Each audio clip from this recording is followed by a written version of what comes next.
Betty, it's been so long, hasn't it? I have some huge news to share with you, but is now a good time to talk? No, it is never a good time to talk with you, Angela. You know, I still get angry even just having to be reminded that you exist, so if you don't mind, I'd really rather not have this conversation at all.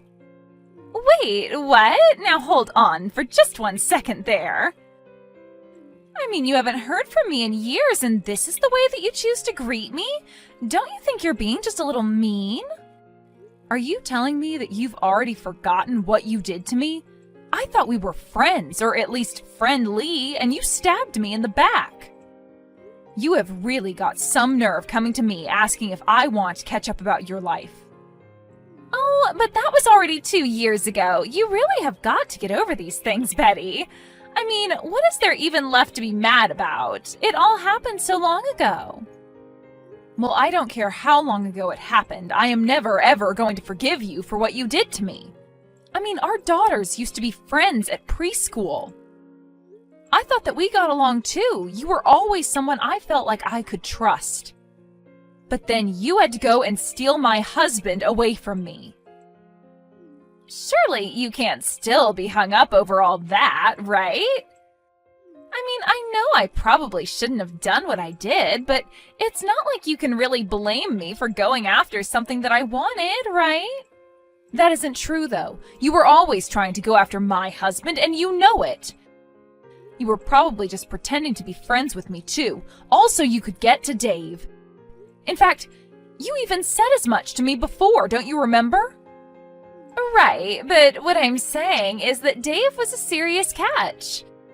If you don't think there were going to be women out there interested in making him theirs, then that's on you.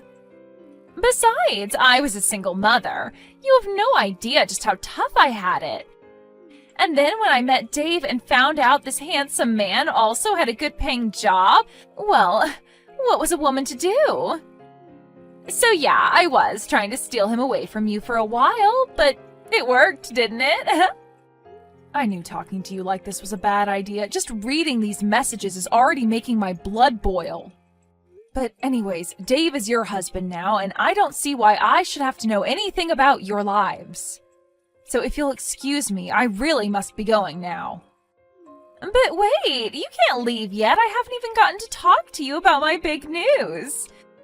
You see, the thing is that yesterday, Dave passed away. So anyways, I just wanted to let you know that I'm a single mother once again. Wait, are you serious?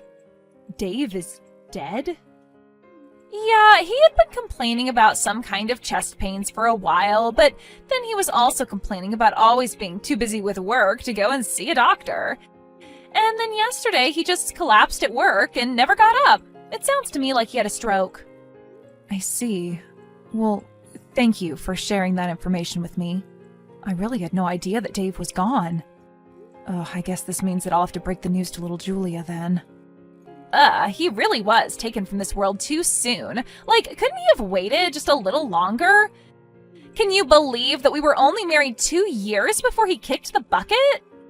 You know, I have a lot of things I want to say to you, but for now, just know that I really am sorry for your loss.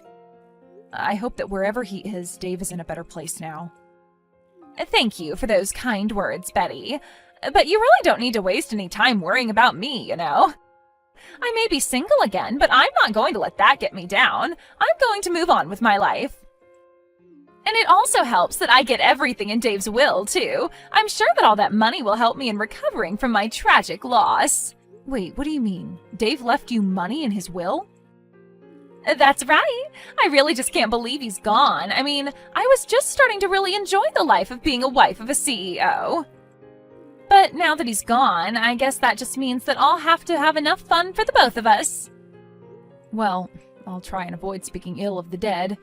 But if you have to give him credit for anything, Dave knew how to run a business. Not only that, but he was never once late with a child support payment, but I guess he must have also set something aside for you as well. Oh yes, he did. And I was going to take that money, go to South Korea, and get plastic surgery. Then I'm going to be the hottest widow on the market, and it is going to make finding a new man to sweep me off my feet that much easier. Oh man, maybe things will finally go well for me. Wait a second, Angela. Don't you think that you're being just a little disrespectful right now? What are you talking about? In what way am I being disrespectful? Well, I mean that you're bragging about the money you're going to inherit from Dave, and not only that, but you said you were going to use it to find a new husband. Don't you think there should be a longer mourning period or something for him? I don't really see how the amount of time I spent mourning is going to make any other man want me more. If anything, it'll just make me look like some depressed widow who is too sad to remarry, and I really don't think that's what Dave would have wanted for me. I'm not saying that you don't deserve to be happy in your life, but the funeral hasn't even happened yet, right? Should you really even be thinking about the inheritance this early after he's gone? I knew it! I knew that you were just jealous of how much money I was going to be getting, but anyways, now you know what's happening.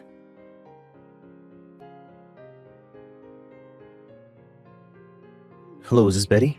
We met once before, but I'm not sure if you remember me. I'm Thomas, Angela's son. Oh, Thomas, of course I remember you. You were just a bit older than Julia in elementary school, weren't you? I just wanted to say that I'm very, very sorry for your loss. I'm not sure how close you and Dave managed to get before he passed, but I'm sure this is hitting you quite hard. I didn't think of Dave as my dad at all. In fact, to me, he was always just Julia's dad that my mom managed to steal from your family. But I could never live with the feeling of stealing Julia's dad. Thomas, I had no idea that you felt this way about the whole situation. Well, I actually am messaging you today because I have a few things that I want to talk to you about. For example, do you know how to have a funeral? I've tried looking up things online, but I feel like it just made me more confused than anything else. Wait, what? Why on earth are you looking up something like that? Well, my mom said that she didn't have time to deal with Dave's funeral, so she told me to handle it all. So I guess that means that I'm in charge of organizing it and stuff. You have got to be kidding me. Did your mom really say that? Yeah, I mean, my mom is back to being a single mother. We don't really talk to any of our relatives. Especially not after she had her affair with Dave.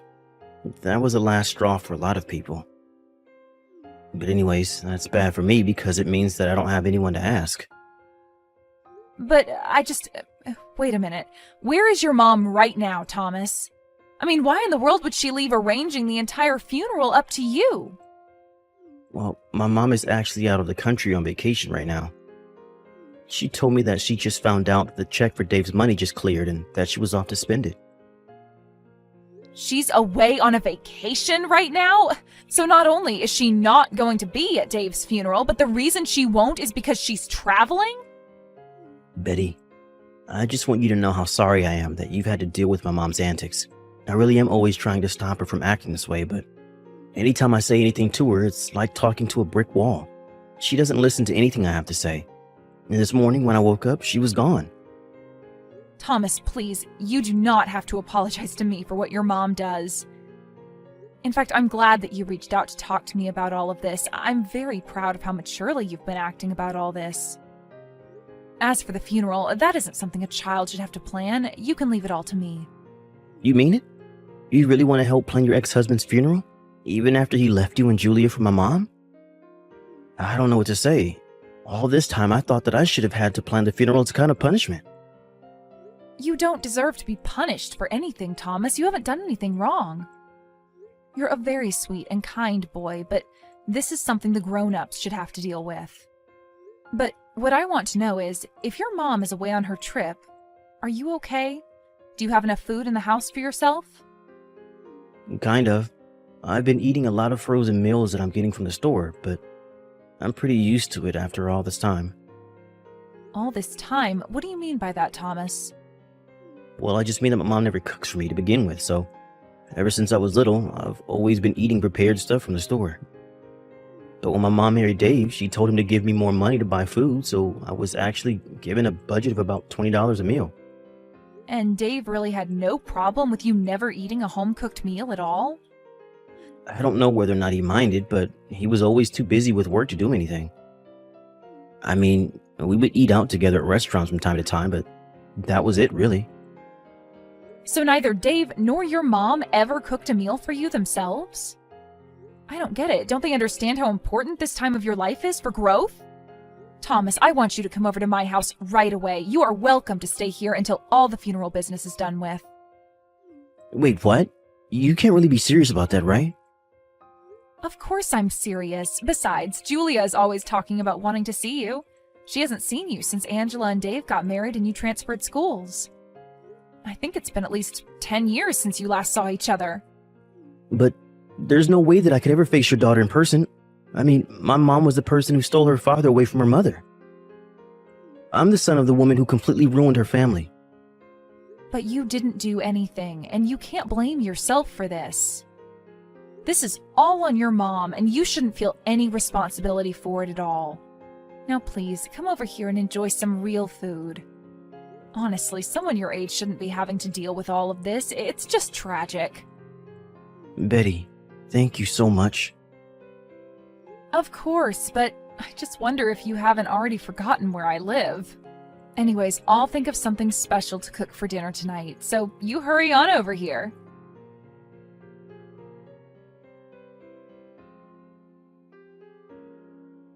I heard that you stepped in for my son and ended up organizing the whole of Dave's funeral. Even to the end, I guess you never really were over him, were you? Why else would you step up and take over for Thomas like that? You have got some nerve asking me that. Why in the world was it up to your son to hold the funeral anyways? I mean, he is barely a teenager. There is no way he would have been able to do all that by himself. Honestly, what in the world is the matter with you? Didn't you feel a need to pay your respects to Dave at all? What more do I need to respect him for when I have all of his money? You really are a rather sentimental person, do you know that? And just what is that supposed to mean? I mean that you did all of this for Dave when you two aren't even married anymore. I certainly hope that you didn't hope to get anything from me by doing this. Because if you think that I'm going to share a penny of what Dave left me, then you are very, very wrong. Oh, please, do you really think that that's why I stepped in to help your son? I am really getting sick of all your wild delusions, Angela. Here I thought that you would have wanted to show some kind of emotion to Dave's memory, but instead I'm the one having to host the funeral all by myself. There you go, trying to guilt me into giving you something. I knew you would try this. But unfortunately for you, it isn't going to work. I've already told you that you aren't going to see a single penny. Dave's inheritance is all mine. So don't bother trying to kiss up to me. It won't work. You do know that Dave and I never actually got a divorce, right? And just what is that supposed to mean? I mean that had we actually been divorced, then you would have the rights to his will.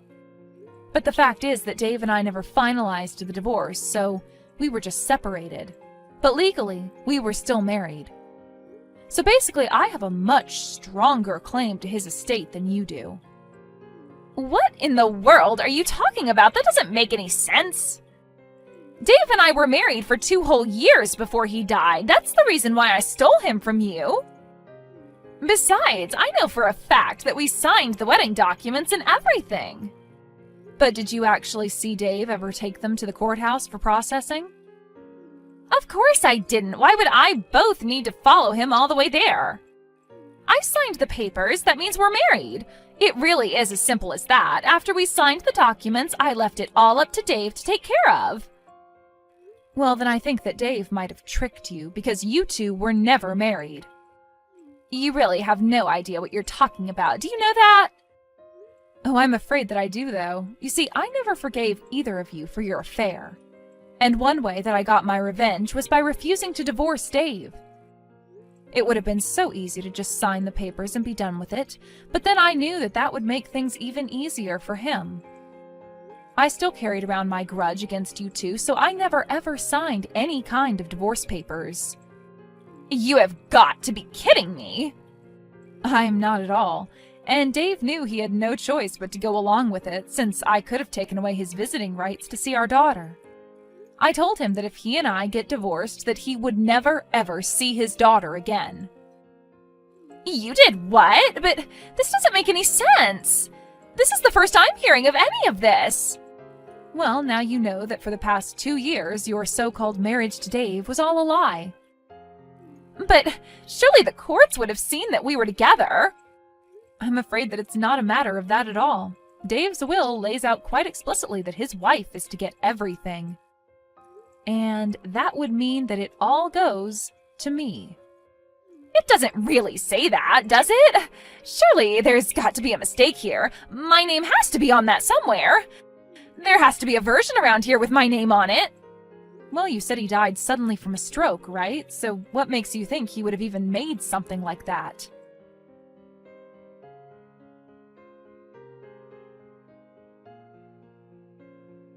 I found Dave's will, and just as I thought, I am going to get a huge amount of money. You mean you found a new version of the will? That's right. He said that even though we weren't married, he wanted to leave me everything as a way of apologizing for lying to me. I see. Well, if the document is really real, then you have to go and get it notarized. That way it can be used legally, otherwise it would just look like you were trying to pass off a fake document as the real one. And that is a very serious crime. Wait, hold on, is that really true? You mean I can't just show them this document that I found this morning? But then, you have to at least give me something. Ah, so you mean you did forge that document? Please, I have a child. I need Dave's money to take care of him. Oh, don't worry about me, Mom. Betty already said that she was going to pay for my college. I'm glad that you got back home from your trip there. Betty was so worried about me when she heard that you were gone. She took me in for a few days. Wait a second. Is this Thomas? What are you talking about? You're with Betty right now, and what do you mean she's going to pay for your schooling? I mean that she is going to be more of a mother to me than you ever were. She already has been in just a short time that I've been here. We've been talking, and she told me that if I managed to get into a college, that she would pay for all 4 years of my tuition. But that isn't fair. What do I get there? I don't care what you get, Mom. I was talking with Julia, and she was so excited that we're going to go to college together. Thomas, you can't trust someone like Betty. She's going to charge you interest. She's going to try and trap you with debt. No. She said she was going to do all this for free. Betty told me I won't owe her a penny, ever. And so, I really don't need or want you in my life anymore, Mom. I think I'm old enough to take care of myself. And after all, I've been doing it already for years now. How dare you talk to your mother that way? What is the matter with you? Is that really the last thing you wanted to say to me as my mom? No, wait, don't go. I'm sorry. Please, you have to talk to Betty and convince her to share some of that money with me. I need it. I see. Well, if that's all you need me for, I think I'm going to be going now. Have a nice life, Mom. Don't reach out to talk to me ever again. Wait, no, Thomas, come back. Please, you can't just leave me like this. I'm your mother. Can't you see that I really need help right now? Please, you have to come back. Thomas!